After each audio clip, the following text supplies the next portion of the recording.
नमस्कार, मैं हूं श्वेता सिंह और आप देख रहे हैं आज तक। ये जगह, जिस जगह पर हम खड़े हैं, ये बहुत दिनों तक बहुत ही बड़ी उत्सुकता का कारण और बहुत सारे सवालों के घेरे में ये जगह रह गया। ये एनसीबी का गेस्ट हाउस, जहां पर दीपिका पादुकोण से पूछताछ हुई, लेकिन ये पहली बार नहीं रहा कि दीपिका पादुकोण किसी विवाद का हिस्सा बनी है। यहाँ तो उनके ड्रग्स का मामला विवाद का हिस्सा बना, जहां पर सवालों का जवाब देते देते बताया गया कि 3 दफा दीपिका पादुकोण रो पड़ी।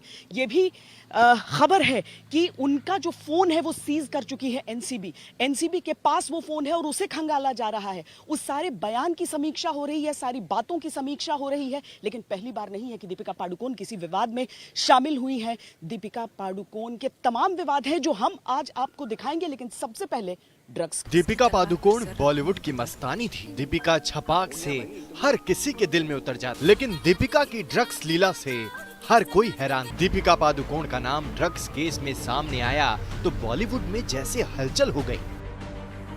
दीपिका को कल एनसीबी ने पूछताछ के लिए बुलाया और 5 घंटे तक लगातार सवालों की बौछार होती रही। 3 राउंड में कुल 12 सवाल दागे गए। ड्रग्स चैट को लेकर मैनेजर करिश्मा को सामने बिठाकर भी पूछताछ हुई। 5 घंटे तक सवालों की बौछार में दीपिका ने कुछ बातें कबूल भी की, लेकिन ज्यादातर सवालों पर या चुप्पी साध गईं या फिर उसे नकार दिया। पूछताछ में दीपिका ने इमोशनल कार्ड भी खेला और 3 बार रो पड़ी। बॉलीवुड अभिनेत्री दीपिका पादुकोण से नारकोटिक्स कंट्रोल ब्यूरो के अधिकारियों ने कल 5.5 घंटे से ऊपर बातचीत करी। सूत्रों की माने तो 3 बार दीपिका पादुकोण इमोशनल होकर रोने भी लगी। कई मौके ऐसे भी आए जब नारकोटिक्स कंट्रोल ब्यूरो के अधिकारियों के तीखे सवालों का दीपिका जवाब नहीं दे पाई। सूत्रों के मुताबिक पूछताछ में दीपिका ने कबूल किया कि उन्होंने ड्रग्स को लेकर चैट की थी। 2017 की ड्रग्स वाली व्हाट्सएप चैट बिल्कुल सही है। ये भी सही है कि उन्होंने करिश्मा प्रकाश से चैट की, लेकिन दीपिका ने ये नहीं माना कि कभी उन्होंने भी ड्रग्स का इस्तेमाल किया है। नारकोटिक्स कंट्रोल ब्यूरो के एसआईटी के बड़े अधिकारी ने बताया कि काफी हार्ड टॉक हुई है, यानी काफी एक तरीके से तो सख्त लहजे में पूछा गया है दीपिका पादुकोण से। और सख्त लहजा तब अपनाया जाता है जब कोई बातचीत से एक तरीके से कहें तो सब सीधे तरीके से सवाल जवाब नहीं देता है, इसलिए आमने सामने बिठाया गया है। बातचीत में यह भी जिक्र आया कि ड्यूबी यानी सिगरेट लेती थी, तो भाई सिगरेट कौन सा लेती थी। दीपिका के नहीं मानने से क्या होता है? एनसीबी उनके बयानों से संतुष्ट नहीं हुई, इसलिए एनसीबी ने दीपिका का मोबाइल जब्त कर लिया। अब एनसीबी मोबाइल खंगालेगी और सबूत जुटाएगी। दरअसल मोबाइल के जरिए ही एनसीबी दीपिका तक पहुंची थी। सुशांत केस में जांच करते करते एनसीबी क्वान कंपनी के मैनेजर करिश्मा तक पहुंची और फिर करिश्मा की चैट से दीपिका भी फंस गई। दीपिका इस चैट में हैश की बात कर रही थी, गांजे का जिक्र कर रही थी, माल मांग रही थी। तुम्हारे पास माल है? हाँ, लेकिन घर पर। मैं बांद्रा में हूँ। अगर तुम कहो तो मैं अमित से भिजवा सकती हूँ। Yes please. अमित के पास है, वो लेकर जा रहा है। हैश है ना, गांजा नहीं। हाँ, हैश। दीपिका के खिलाफ सबसे बड़ा सबूत अब उनका मोबाइल ही है। इसी मोबाइल में उन्होंने ड्रग्स चैट की। अब इस ड्रग्स चैट में ड्रग्स किसके लिए मंगाया जा रहा था, ये तो दीपिका ने नहीं कबूला, लेकिन उनका मोबाइल जरूर एनसीबी को कई राज बता सकता है।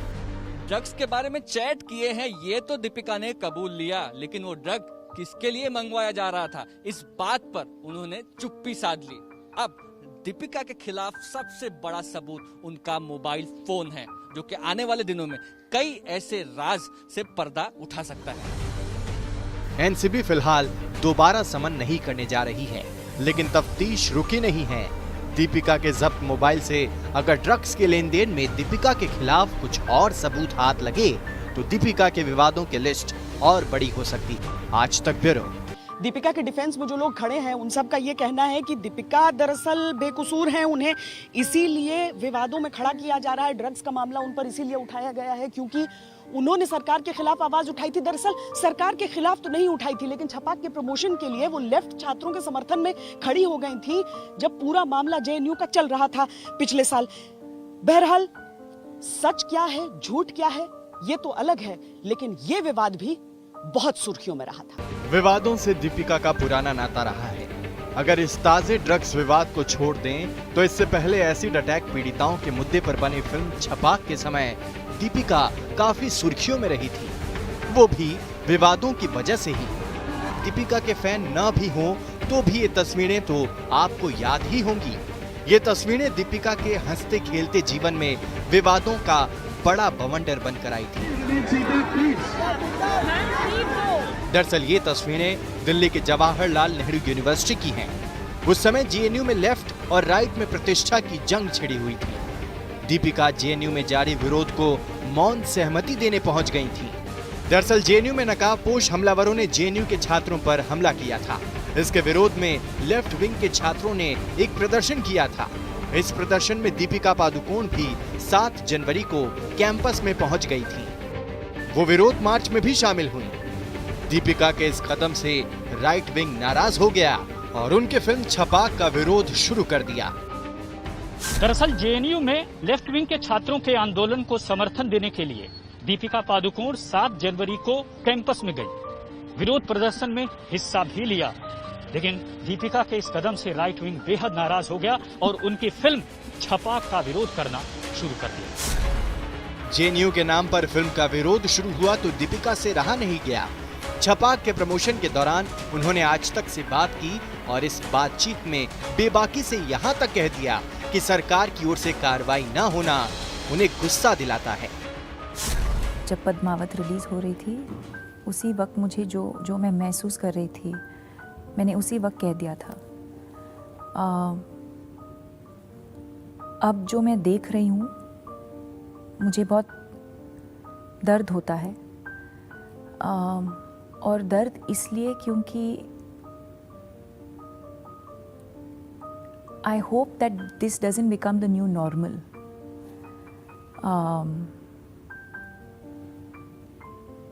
कि कोई भी कुछ भी कह सकता है and they can get away with it. तो डर भी लगता है, दुख भी होता है।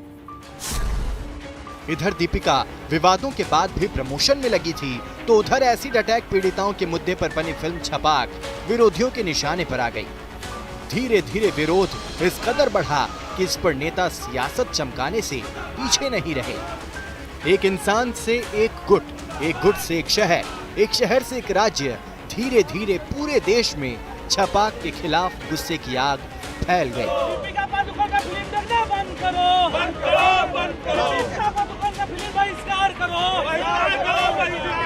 हालांकि विवाद के इन काले बादलों के बीच से भी दीपिका की छपाक लोगों के दिलों में उतरने में कामयाब रही थी और महज 40 करोड़ में बनी फिल्म ने 2 गुनी कमाई कर ली थी और दीपिका भी विवादों से काफी आगे बढ़ चुकी थी।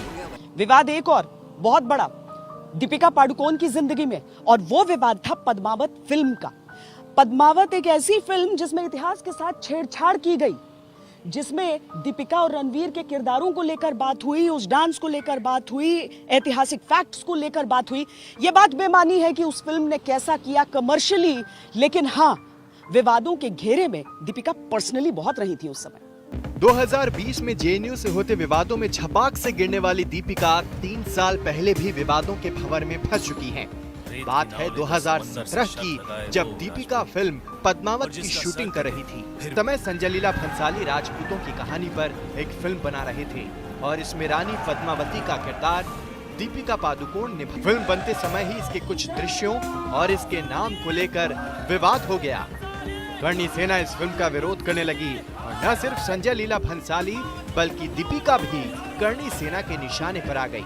फिल्म से करणी सेना इस कदर नाराज हो गई कि उसने पूरे देश में प्रदर्शन शुरू कर दिया। भंसाली से मारपीट तक की नौबत आ गई, यहाँ तक कि दीपिका पादुकोण पर हमले की भी धमकी दी गई थी। राजपूत करणी सेना को ऐतराज था कि पद्मावती के किरदार को गलत तरीके से दिखाया जा रहा है। जयपुर में फिल्म के सेट पर तोड़फोड़ की गई और संजय लीला भंसाली को थप्पड़ तक जड़ दिया गया। दीपिका के नाक काटने की बातें होने लगी। पूरे देश में विरोध शुरू हो गया, सियासत तक इसमें आमने सामने हो गई।